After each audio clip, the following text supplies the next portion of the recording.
Hey, what's up you guys? It's me, B. Riley. Welcome back to the channel. And today we're actually going to go ahead and take a step back to a video that we did about a year ago. We're going to do a follow-up vid for our Fender Twin Reverb Tone Master. And the reason is usually I wouldn't go back and do a second swing at an amp, but to tell you the truth, this amp's kind of different. And I've been really hammering on this thing for about a year.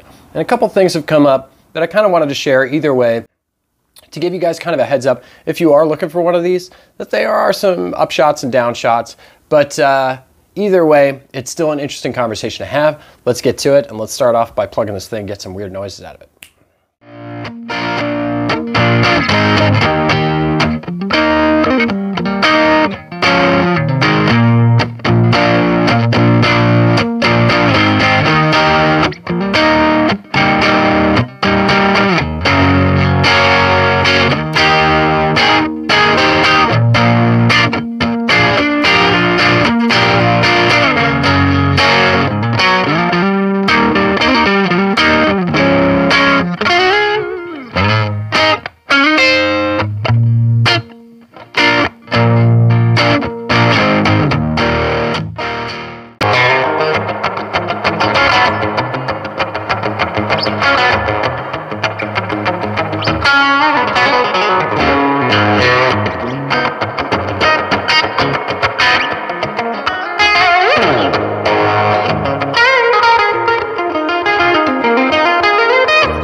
Now that you guys have had a chance to kind of listen to it and decide whether it's a tone that you either appreciate or something that you're not really too fond of, let's go ahead and take a look at the back of this, because the front of this amp essentially just looks like any other Twin Reverb. You really wouldn't be able to tell it apart other than the little tag that says Tone Master. Then the first thing that we notice is there's no tubes.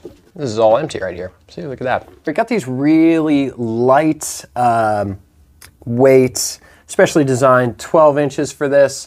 I have talked to a couple different people who have swapped them out and had various results, but I've got the stock stuff. And then when we look at it here, this is the big thing, is this guy right here. This is really a game changer. And I know that I've seen a couple amps now that have the steppable wattage, and the Origin 50 that we reviewed had the same thing. And when I bought the two of them, I kind of bought both of them intending only really to keep one of them. And obviously, since we're talking about this one right now, we got it in front of it, you can see that this is the one I kept. The truth of it is that when you're at 1 watt on this thing, you can play in your bedroom to a decent volume and still be able to push the amp up around 3 or 4, where you do start to have a developing compression and just a bump in gain as the headroom starts to run out. That's one thing that I was really surprised with this. I kind of assumed that this is going to be just kind of a volume control and that there wouldn't be very interactive responses as far as gain and everything like that. But this amp really does behave like a 1 watt amp when it's set all the way down. You'll roll it up to 6 or 7, and all of a sudden this thing is really compressing and rounding off the signal and bumping the gain. And it is just genuinely overdriving really, really nicely. I have never turned this thing up to 22 watts.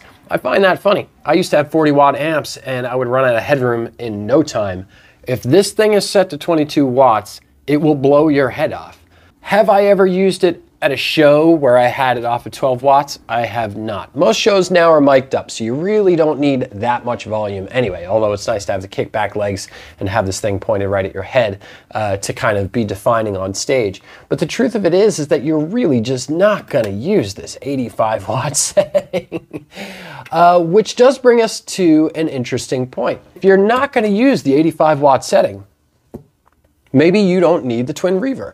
Okay, so the big question on this is, did it ever actually give me any trouble? Because in the first video I was talking very much about the concept of undeveloped technology And what should happen if it actually breaks down? Would it actually be able to be serviced? Would it be something that you just replace completely, like a module, like a DME out of a car, something like that? What's the story there? And there's a bit of good news and bad news. First off, as I've used this thing over the last year or so, what I've realized is that there's quite a few people using these, and to tell you the truth, the technology is not nearly as untested as I was deducing a year ago. And I'm here to tell you this, that it is an excellent amp. I would totally advocate for it, but I will say this.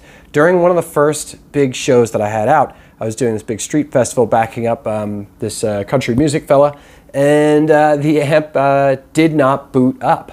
I looked back at the amp and I noticed I was having drop-off problems where I would be playing, and then all of a sudden for about 3 seconds during the song, the amp would cut off. I would look back at the amp and I saw the power light flashing different colors. Essentially what it was is it was telling me that it was booting up, that it was preparing to turn on. At some point on stage, I was losing power, or the amp was losing power. And I never did get to figure out what it was, because live shows like that, when you're doing street fests, the power sources are really touch and go, and you've got people changing things out middle of your set, trying to prepare for the next set that's coming on, so that you have a very, very short overlap. So I don't know what necessarily caused that, but I do know this, that after the first 2 or 3 shows and that show where that became very evident, after that it never happened again. And the amp worked totally fine all the way across the board. If anything, it's more reliable now than any other amp I've ever had. So it's kind of I guess it's a non-starter. You know, we don't really need to get into that too far. The truth of it is that when it all shook out, I've been beating the hell out of this thing for the last year and a half, and it really just is hanging in there with me. And at this point has gone from kind of an experiment, something I bought on a whim to kind of see how it worked, to my go-to workhorse amp. As a matter of fact, the rest of my amps have been in storage for 6 months, in the back, because I just haven't been using them. Well, you guys, there you have it. It's just a really quick review on this amp, just because I was getting a lot of questions on the previous video, kind of chipping in on how I felt about it since getting it, or if it had given me any trouble at shows or anything like that. So I figured I'd just kind of do a quick video on this to kind of touch upon it. In summation, it is an excellent amp. It really, really is. Obviously, it takes us a little further from the days of being able to swap out a tube on your own. This technology is so reliable, pound for pound, really, that the power amp is almost never struggling, and the preamp is very easy to use. It's very intuitive. It's just as intuitive as the twin reverb itself, the tube version. It's just a slightly more friendly use version of that. Now, you will always find people who are purists and want tube only, and you'll always find people who are willing to look into a slightly more untested or progressive technology. It really comes down to preference on what it is that you prioritize as far as how close to the original that your reissue needs to be.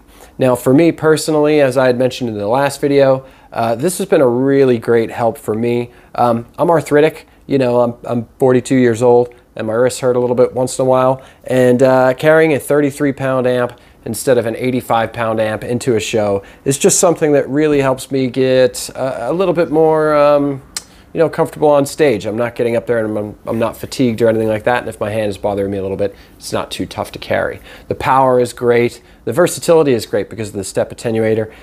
There's just a lot of good there, and it's got that classic twin reverb look. It's not like something where you're buying a new untested technology and you also get to advertise about it when you're on stage. When everybody's looking at you, remembering the horror that a Line 6 is capable of, trying to use it live, where it would start switching settings on you out of nowhere and things like that. We've really come a long way in the last 20 years as far as this Class D wiring type of capability, and also just for amp modeling, which is essentially what this is. It's just kind of stuck on one amp model setting. It's just set on twin reverb, but it's the same exact tech that's been around for the last 10 or 15 years. They've just really had some time to refine it. So hopefully you guys found this helpful, and it answered a couple of questions for you. Go ahead and chuck your comments down into the section, and let's kick the ball around and kind of see how you guys feel about it. I know that was a real hot button topic with the last video that we did. There were a lot of people really getting in there and getting quite passionate about their perspective, which I can appreciate and understand. So anyway, go ahead and chime in down there. This is also not going to be the only video this week. We're actually doing 2 videos this week, and the reason is because I kind of felt like this wasn't really a video that we would typically have on the channel. We're a little bit more exploratory in the old stuff or the weird stuff or the quirky or fixing something. So we're going to have 2 videos out this week. It's going to be this one, and it's going to be a new video on how to wax pot your pickups. So please tune into that if it sounds like something that might benefit you slightly. And other than that, have a beautiful weekend, and I will see you guys next week.